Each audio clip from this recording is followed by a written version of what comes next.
Hello and welcome to YouTube channel HealthQ, the place where my mission is to motivate you to look at the brighter side of the health.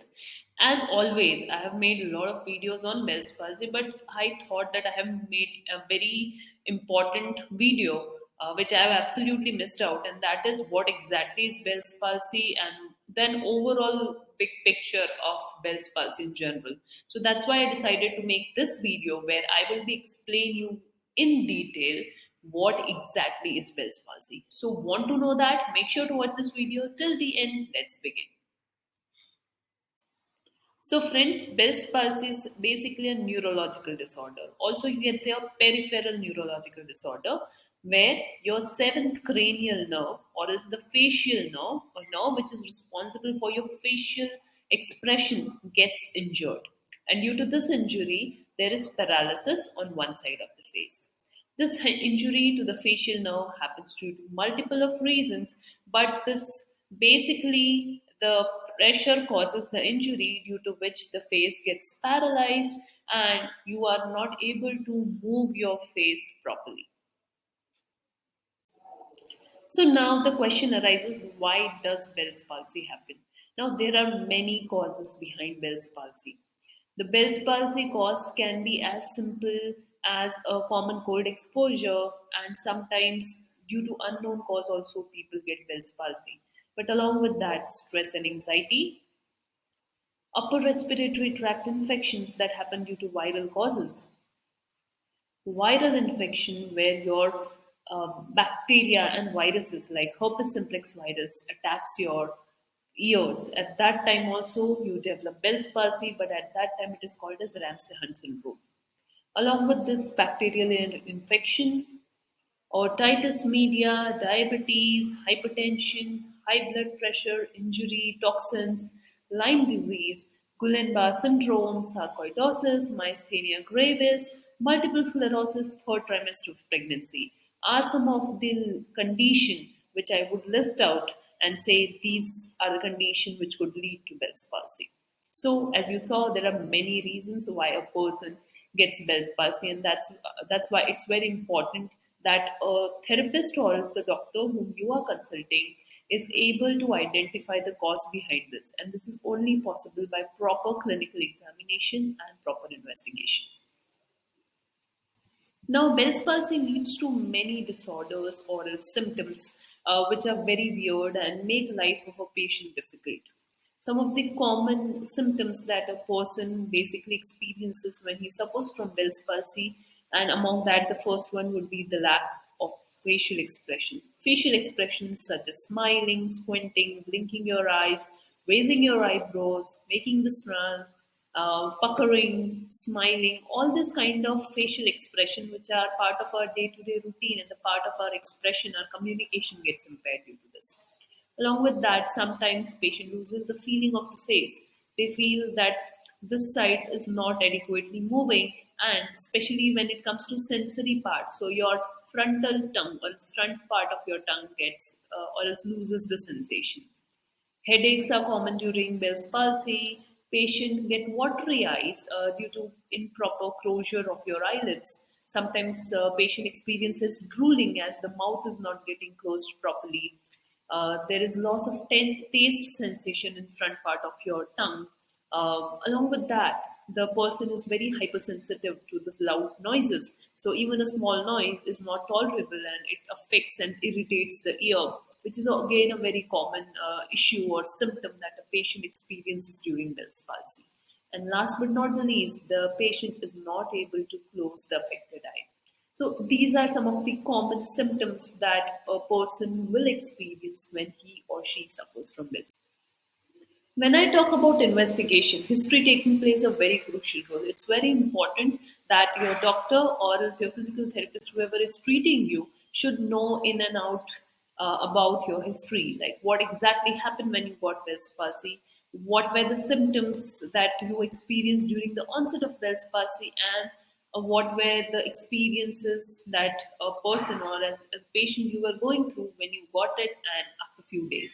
History plays a very crucial role in identifying the cause as well as the prognosis of Bell's palsy, and that's why it's a very important and crucial aspect of assessment when it comes to Bell's palsy rehabilitation.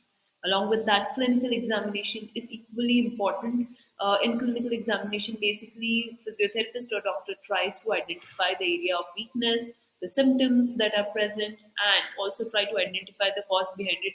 As in Ramsay-Hunt syndrome or some viral-based Bell's palsy, there are rashes that can develop, or there could be some other issues that is present on your face. Along with that, there are definitely few tests that helps in diagnosing and coming to the conclusion that yes, exactly this is this palsy. And these tests are first EMG and CV test, which is called as electromyography test, as well as nerve conduction velocity test. Along with that, blink reflex test is a very important and crucial diagnostic procedure. But along with that, some blood test is also done, and CT scan and MRI is recommended to identify and rule out is there any central cause behind your facial paralysis. As stroke is one other common reason why a person's face can get paralyzed. So, in order to identify and rule out all this relation, your clinical examination and your investigation plays a very crucial role. All right, friends. So a small change in the setup. So the previous part of the video I've shot in my clinic, and I'm back at my home, and I'm shooting from here and continuing this process. So coming to the treatment part, the management basically is very important, and the treatment basically comprises of patient education, which is very crucial to me accordingly, and along with that, your medical management, and then comes your physiotherapy management or is your physical rehabilitation. Now education is why important, especially in the Bell's palsy scenario, is because this problem starts all of a sudden. Okay, so you are all well, one day you wake up and you are there with this Bell's palsy. So your body and your mind is not prepared mentally for such a huge thing, and that's why it's very easy and obvious to get scared, to get anxious, and to get worried.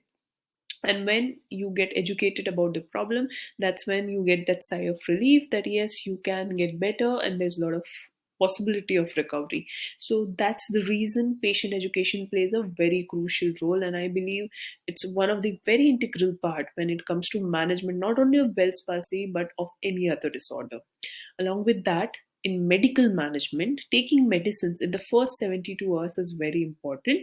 And basically, when you go to a doctor, your doctor will prescribe you corticosteroids, they'll give you antiviral medications if there is a viral attack. Along with that, they might also give you calcium channel blocker, vitamin B12 supplements. So that's the medicine part. But yes, physiotherapy also plays a very crucial role. In physiotherapy, basically, massages are given to your face. Along with that, you need to do hot fermentation on the face, and then there is something called as passive exercises which has to be done in the early stage of Bell's palsy. And then in the later stage of Bell's palsy, as you recover, then you move on to the active assisted exercises, or is also called as neuromuscular re-education. Now, along with this physiotherapy, there are some alternative therapies that also help, like acupuncture, or else biofeedback is there. So these kind of therapies also help, and that's why it's always in combination, which is more effective and more better in recovering from Bell's palsy in general. So now moving on to the most commonest question that each and every patient asks me, or usually asks to any doctor, and that is how long it will take for them to recover 100% after Bell's palsy. Now, I would like to answer this in this way, that 95% of people just recover 100% if you just take your medication on time, if you don't force your facial muscles to contract more and more.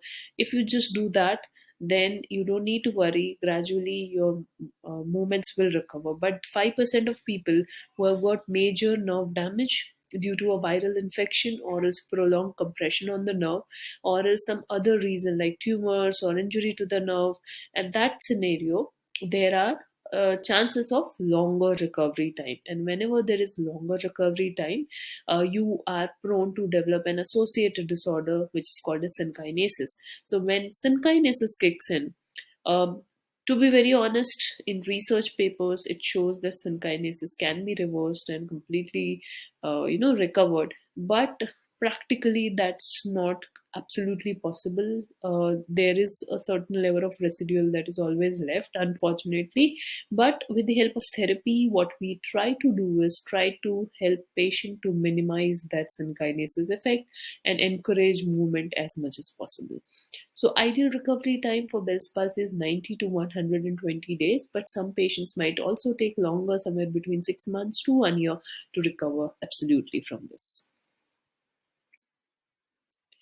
Now, as I mentioned, that 95% of people recover from Bell's palsy completely, but unfortunately, the 5% of people are left with certain residuals, and there are some possible complications that you might develop when you are recovering from Bell's palsy. Hence, being aware of this is very important. So, some of the common complication of Bell's palsy are eye infections, since your eye is not closing completely. So, dryness of eye, itchy eyes, sensitivity to light is very common. Along with that, sensitive ears are also some major complication that person who suffers from Bell's palsy have sensitive ears. So any loud noise, harsh noise irritates the person, and they are sensitive to those noise. Along with that, there are some oral complications like oral ulcers, because you are not able to chew properly. So your tongue bite or else your cheek bite is very common at this stage. Dental cavities are common because the salivary formation, the liquid staying in the mouth is not adequate, due to which you might develop this issue. Person might develop temporomandibular joint disorders, but the most devastating complication of Bell's palsy is synkinesis, where there is this miswiring, or else you can say habitual phenomena developed, where you contract the muscles in patterns, which means that when you contract your eyes or else try to blink your eyes, your mouth contracts automatically, and happens vice versa. And facial pain and tightness are also some of the common issues. So these are the possible complications of Bell's palsy, which can hamper the recovery process. So in short, what I would like to tell you all is, if you are informed and if you are aware of this problem, then you won't be worried. If you take some important steps in the early phase of Bell's palsy in terms of prevention, then you can prevent a lot of secondary complication. But once they kick in, then correcting them becomes a little tricky.